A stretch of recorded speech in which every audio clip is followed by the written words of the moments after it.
దేశం జై హింద్. ముందుగా అందరికీ 80వ సంవత్సరం ఇండిపెండెన్స్ డే శుభాకాంక్షలు. మా చెదల గ్రామంలో ఆర్మీలో చాలామంది దేశం కోసం వెళ్ళినారు. అక్కడ వాళ్ళు చాలా కష్టపడుతున్నారు. వాళ్ళు మొత్తం ఆర్మీ వాళ్ళంతా అక్కడ కష్టపడుతున్నారు కాబట్టి మనం ఇక్కడ స్వేచ్ఛగా సంతోషంగా ఏ ఇబ్బంది లేకుండా తిరుగుతున్నాము. వాళ్ళందరికీ ఒక సెల్యూటు. ఫ్లాగ్ ఎగరవేయడానికి వాళ్ళు 5 సంవత్సరాల క్రితం కట్టించినారు. ప్రతి సంవత్సరం వాళ్ళే ముందుండి చేసేవాళ్ళు. ఈ సంవత్సరం వాళ్ళు ఎవరు అందుబాటులో లేరు, డ్యూటీల్లో బిజీగా ఉండి ఎవరు రాలేదు. వాళ్ళు లేని లోటు మేము ఇక్కడ అందరం కలుసుకొని, మా తమ్ముళ్ళు, మా బ్రదర్స్ అందరూ, మా మామ కానీ అందరూ కలుసుకొని ఇక్కడ మేము ముందుండి చేసినాము. ప్రతి సంవత్సరం ఇందులో తక్కువ కాకుండా చాలామంది ఇంకా వచ్చి ముందుండి ఇంకా బాగా చేస్తారని చెప్పేసి ఇండిపెండెన్స్ డే కానీ రిపబ్లిక్ డే కానీ ఆ రెండు బాగా చేస్తారని చెప్పేసి అందరినీ కోరుతున్నాను. మన చెదల గ్రామ ప్రజలకు కానీ యువతకు కానీ. అలాగే మన మండలంలోనే బుక్కరాయసముద్రం మండలంలోనే ఇలాంటి ఇంత పెద్ద జెండా ఫ్లాగ్ ఎగరవేయడానికి ఎక్కడా లేదు, మన ఊర్లోనే ఉందని నేను చాలా సంతోషంగా గర్వంగా చెప్తున్నాను.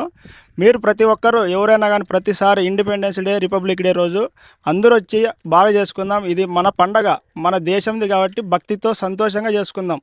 ఇది వేరే పండగ ఏది కాదు. మనకి స్వతంత్రం వచ్చిన రోజు రాత్రి జెండా ఎగరేశారు. దానికోసం చాలామంది చనిపోయారు.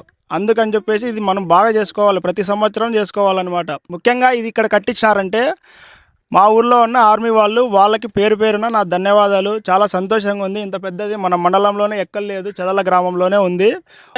జై భారత్ మాతాకి జై. జై హింద్. జై హింద్.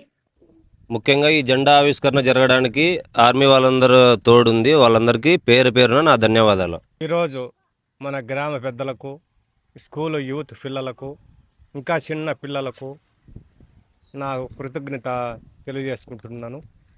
ఈరోజు కే చిదుల గ్రామంలో జెండా ఆవిష్కరించడానికి ఆర్మీ పిల్లలు, మళ్ళీ యూత్ పిల్లలు, స్కూల్ పిల్లలు, కాలేజీ పిల్లలు అంతా కలిసి కలిసికట్టుగా చేసుకుంటారని చెప్పని చాలా వాళ్ళ కృతజ్ఞతలు తెలుపుకుంటున్నా.